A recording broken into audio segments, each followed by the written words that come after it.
For months now, questions surrounding the death of Air Force veteran Ashli Babbit on January 6th have remained unanswered. Well, until today, Judicial Watch has just obtained a trove of new emails, over 1,100 pages of them, related to those events. The emails reveal that the medical examiner requested her remains to be cremated just 2 days after receiving her body.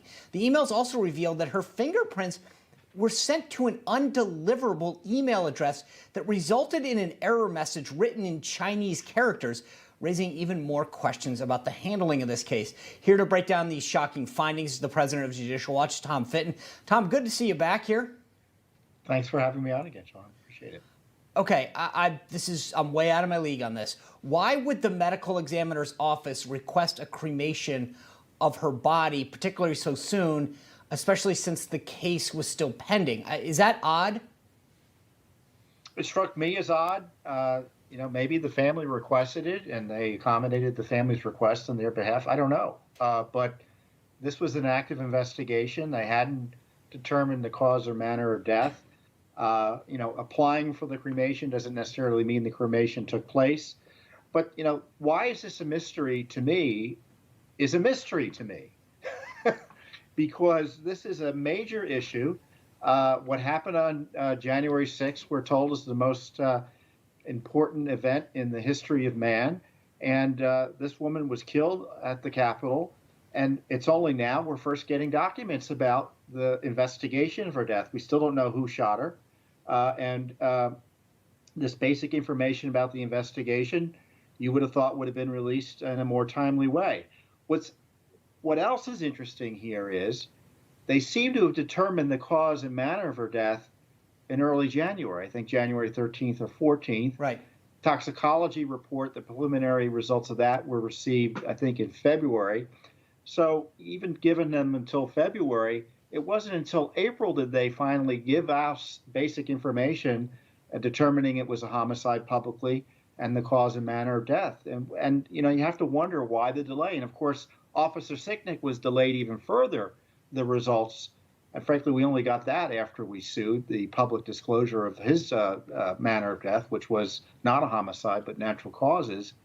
So you got to wonder, given the delay, is this politics? Was the Trump impeachment one of the reasons they withheld information from the American people about how all of these people died? Remember, there were 3 others who died of natural causes, and what's going on? That's what I want to know. And that's why we're in court trying to get basic information. Well, Tom, you talk about this timeline of figuring out that it was a homicide on January 13th by the medical examiner's office. But it wasn't that they only withheld it. They didn't give it when asked because members of the media were asking the OCME for those details in February.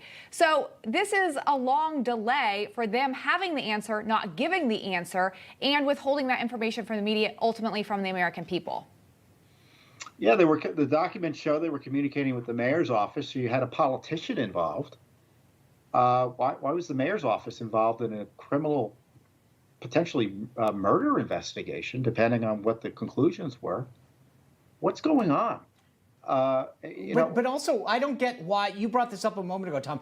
We still don't know, at least publicly, the name of the officer who shot Ashli Babbit, right? We all seen it, those images on television. Was the name in any of the emails that you received? No, we don't have that information yet. And I don't get this.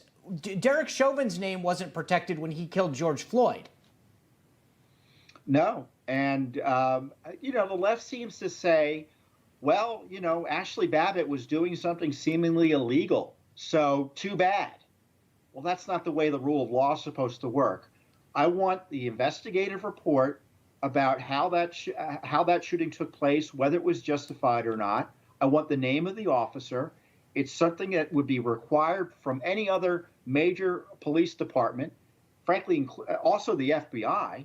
The FBI wouldn't be able to withhold this information, but because it's Nancy Pelosi's police force, the rule of law doesn't apply, and basic transparency requirements don't apply.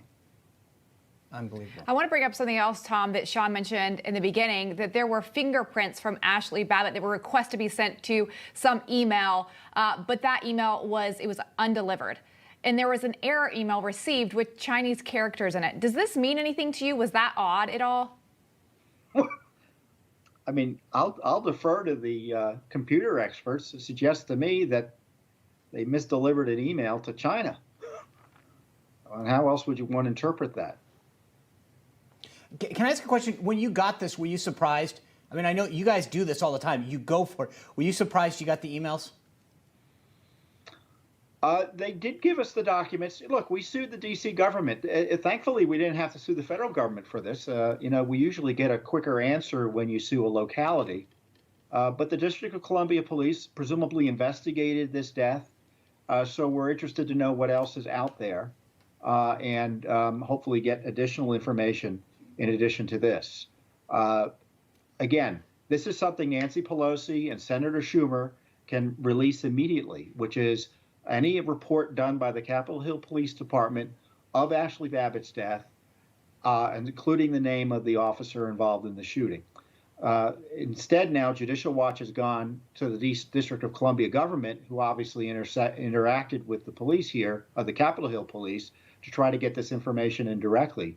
In theory, we shouldn't have to sue for information like this. But because there's this, how is it you would describe it as anything other than a cover-up? It is a scandal of epic proportions that we still don't have basic information about the only person who died via homicide on January 6th.